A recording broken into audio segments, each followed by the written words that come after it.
Alright, so let's get started. We're on lists now, and so far we've learned that lists are very versatile.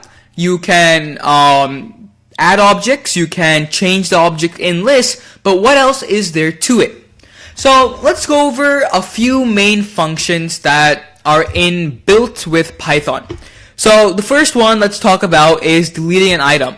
I'm at the grocery store and I realized we have tons of apples at home. I don't need to buy anything else. How do I delete apples from my list?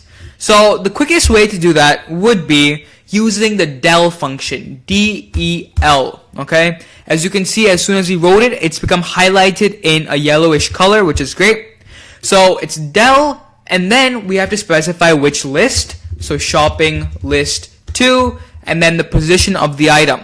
So the position of the item is the 5th, so n-1 is 4, and it now says unexpected indent. So I will discuss this in a future lecture, but indenting in Python is quite key. Okay, I'm going to tell that right now, but I'll explain it more in detail probably in the following lectures. So del shopping list 2, 4th position. Now if I print out shopping list 2, what do we get? Eggs, carrots, chocolate, cherries. So apples has been deleted. Right now, take a mental note of all the functions that we're using.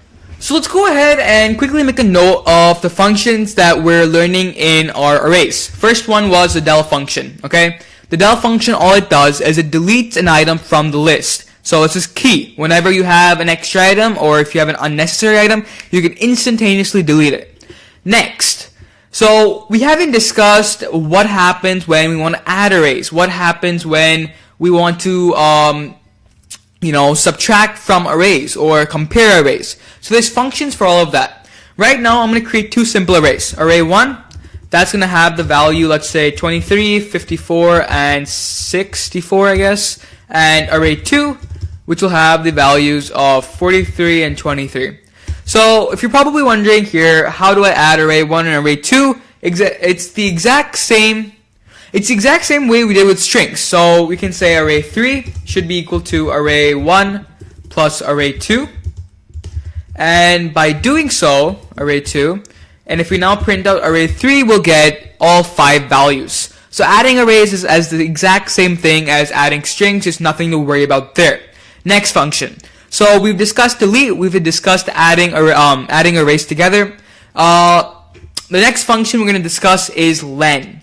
So many times when you have arrays, you're adding object after object, and in the end you want to know, hey, how many objects have I added? What's the total number of objects in my list?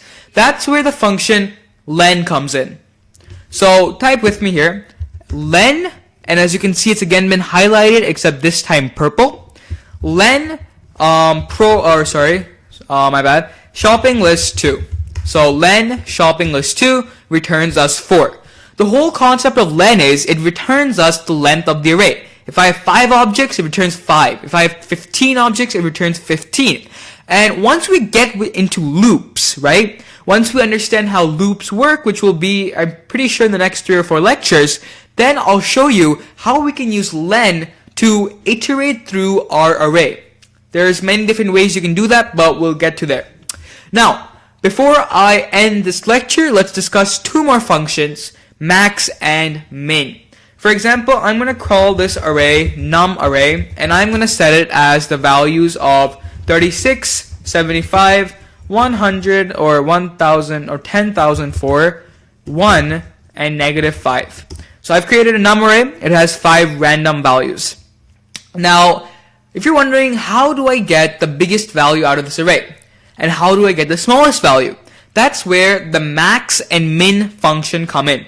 So just like we used len, we typed len and then in brackets, the exact same way we can use the max and min functions. So max num array, sorry I can't speak today, and min num array.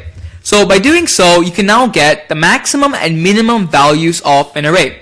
Let's go ahead and add them to our notes. So we have del, we have len, we have max, and we have min. So again, there are tons of functions that you can use with arrays in Python. Alright, so before I end this lecture, let me just show you two more functions. And you're probably wondering, let's move on from lists. I'm getting bored with lists. Don't worry, this shouldn't take too long. So we discussed del, len, max, and min. Now, for example, if you want to add another object to your list, we've created this fantastic shopping list, and then you're like, oh shoot, I forgot to add broccoli. I mean, I hate broccoli, but still. So the way we can do that is shopping list2.append. The whole meaning of append is add an object. So shopping list2.append, I want to append broccoli, okay? And if you now print out shopping list 2, we're going to get eggs, carrots, chocolate, cherries, broccoli. It's that simple. So the append function will now add objects to your list. And last but not least, we have the count function. Let's say you have an array in which multiple values are repeating. 2, 2, 2, 3, 4, 4, 5, 6, 6, 6. And in that scenario, you want to know how many times is 2 repeating? How many times is 6 repeating? Stuff like that. That's where the count function comes in. So something you can do is shopping list 2 or 2.count, and let's say how many times is chocolate repeating in my shopping list. It's going to return 1 because I've added chocolate only once. Alright, fantastic guys. So we've discussed, I believe, 6 main functions dealing with arrays. Let me go ahead and add append and count.